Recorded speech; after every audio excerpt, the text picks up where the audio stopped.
오늘도 어떤 일이 벌어질까요? 정말 떨릴 것만 같은 상상의 초월. 정말 기대되는 하루. 정말 떨려도 너를 잊지 않을게. 큐! 안녕하세요. 아이유 스토리의 아이유입니다. 오늘은 몇 화냐면요. 5-2화예요. 5-2화. 자, 그러면 오늘 책을 소개하겠습니다. 오늘 책은 바로 누구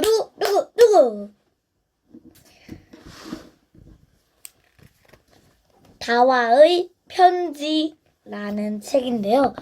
그럼 지금부터 시작해볼까요? 그럼 지금부터 시작!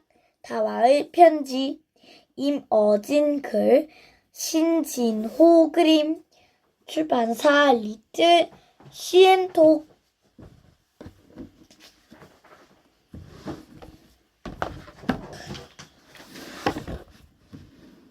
와, 배경이 장난 아니긴 해요, 여러분.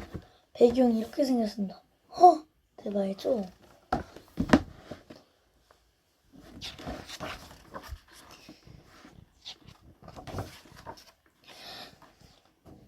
다와는 아주 먼 작은 나라의 여자아이야. 지난해 겨울 부모님을 따라 멀고 먼 한국으로 살러 왔지. 다와를 좋아하는 할머니는 함께 오지 못했어. 할머니는 나이가 아주 많은 데다 다리가 불편했거든. 염소와 돼지, 양들도 돌봐줘야 했지.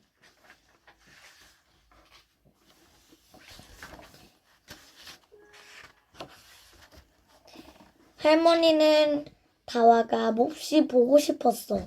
하지만 할머니는 다와를 다시 만날 수 없을 거라는 걸 알고 있어.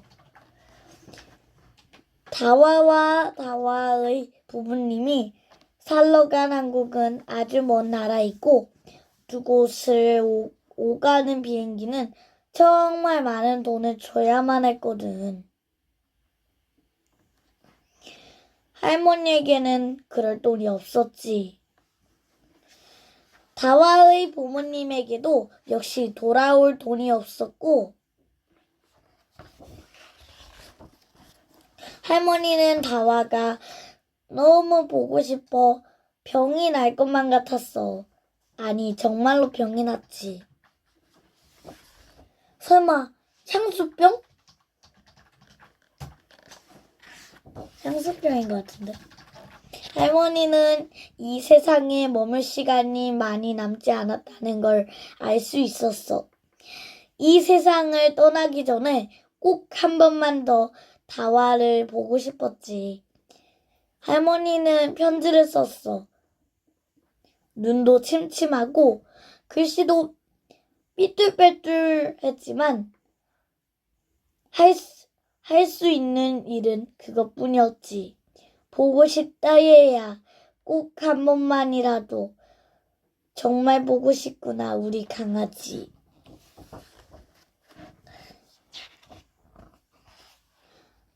하지만 할머니는 편지를 붙일 수 없었어. 일주일에 한 번 마을에 들르는 우체부가 고개를 절레절레 흔들었거든. 할머니, 한국은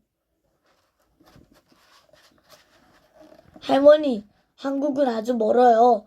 게다가 이 편지에는 정확한 주소도 없네요. 할머니는 잠을 자려고 몸을 누이다 눈가가 젖는 걸 느낄 수 있었어. 머리맡에 놓아둔 편지를 젖은 눈으로 한참 내려다보았지. 할머니는 문득 다른 방법을 생각해냈어. 이른 새벽 마을에서 맨 먼저 일어나 강으로 가 맑은 물을 떠왔지. 할머니는 떠온 물을 깨끗한 그릇에 담아 부엌 아궁이 옆에 올려놓았어. 머리와 옷매 무새를 가다듬고는 그 앞에 다소곳이 앉았지. 할머니는 두 손을 가슴 앞에 둥글게 모으고는 후 입김을 불어넣었어. 할머니 입김에서 새매 한 마리가 푸드득 날아올랐어. 새매는 할머니의 옛 조상신들이 오래전부터 섬겨온 훌륭한 전령이었지. 새매는 깃을 접으며 내려앉아 할머니 말을 기다렸어. 우리 다와에게 이 편지를 좀 전해다우. 새매는 편지를 입에 물고 할머니 머리 위를 몇 번 휘휘 돌고는 먼 하늘로 날아갔어. 새매는 세상에서 가장 높은 산을 넘어 날아갔어. 매운 칼바람이 휘몰아치는 온통 눈뿐인 바위산이었지. 그렇게 산을 넘고서 끝도 없는 뜨거운 사막 앞에 이르자 새매는 그만 날개 힘을 잃어버렸어.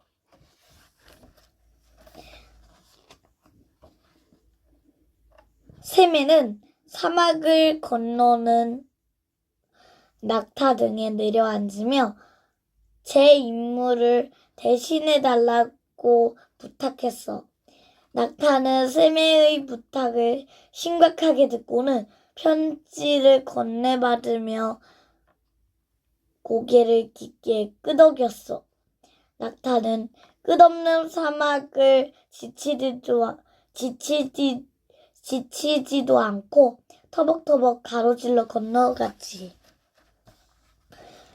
낙타는 사막을 벗어나 맑게 나무 그늘로 접어들자 너무 목이 말라 털퍼덕 주저앉고 말았어. 낙타는 나무 그늘에 앉아 쉬고 있던 원숭이에게 편지를 부탁했지. 원숭이는 바다로 나가는 배를 기다리는 중이었어. 낙타는 아주 중요한 편지라는 말을 빼놓지 않았어.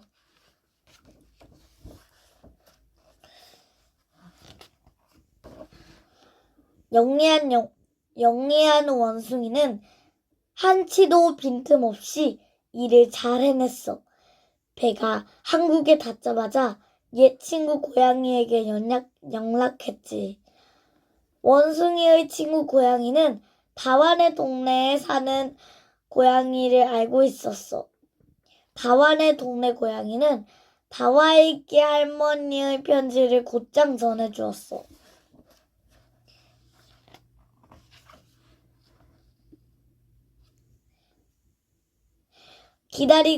기다리던 원숭이에게 친구 고양이는 혼자 오지 않았어.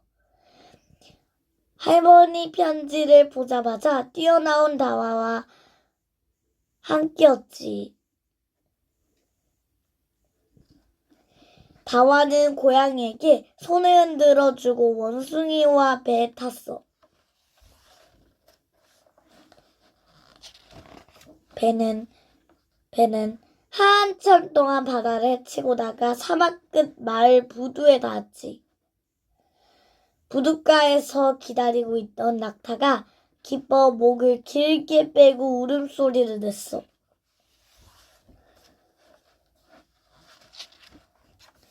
낙타는 곧바로 다와를 등에 태우고 뜨거운 사막을 건넜어. 사막이 끝나는 곳에서는 새매가 기다리고 있었어. 바람에 깃털을 날리며 바위산 꼭대기에 꼿꼿이 앉은 채 말이야. 샘에는 얼른 다와를 태우고 높은 산을 넘어 할머니에게로 갔어.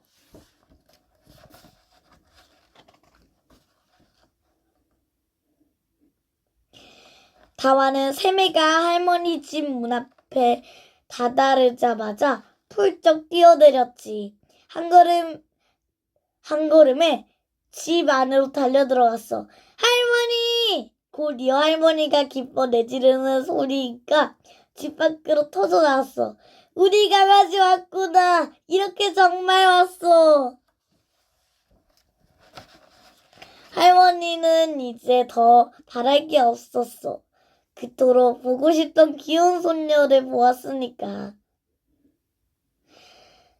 할머니는 다와에게 아끼던 목걸이를 물려주었어. 가운데에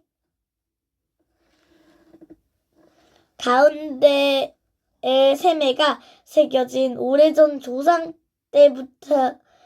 때부터의 보물이지. 할머니는 날이 밝아오는 걸 느끼며 다와 머리를 쓰다듬었어. 이제 됐다. 돌아가야지. 다와는 할머니를 꼭 안아주었어.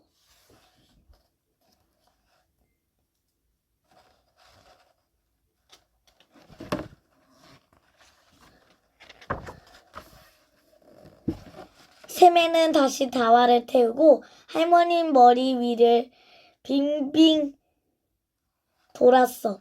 할머니가 고개를 끄덕였어. 다와도 손을 흔들었지. 샘애는 하늘 위로 높이 올라갔어. 아침 해가 솟아 다와를 태운 샘의 모습이 빗줄기 너머로 사라졌어. 할머니는 손으로 이마를 가리고 올려다보다 너무 눈이 부셔서 더 볼 수가 없었어. 갑자기 몹시 노곤해졌어. 졸음이 밀려왔지. 다와와 얘기를 나누느라 밤새 깨어 있었으니까 당연한 일이었어. 할머니는 방으로 들어가 평생을 써온 침대 위에 몸을 누였어. 얼굴에는 흐뭇한 웃음을 가득 머금고 있었지. 할머니는 달디단 잠속으로 서서히 걸어 들어갔어. 샘애가 다시 품 안으로 날아와 깃들도록 두 손을 가슴 위에 고이 모은 채 아늑한 먼 곳에서 다와를 데려다 주고 돌아오는 샘애의 날갯짓 소리가 들렸어. 설마 할머니도잖아요. 그리운 사람을 부르는 편지. 고향을 떠나 한국에서 살게 된 다와에게 어느 날 한 통이 도착한다. 보고 싶다 얘야. 꼭 한 번만이라도 정말 보고 싶구나. 우리 강아지. 다와는 이 편지에 답을 할 수 있을까? 여러분 좀 길었죠? 아무튼 오늘의 책이 마음에 드셨다면 안양시립 어린이 도서관에서 한번 이 책을 빌려보시고요. 그럼 제가 청소년 20세 됐을 때 암호 찍어서 책답 하면 알려드려요. 그럼 다음에 또 봐요. 안녕.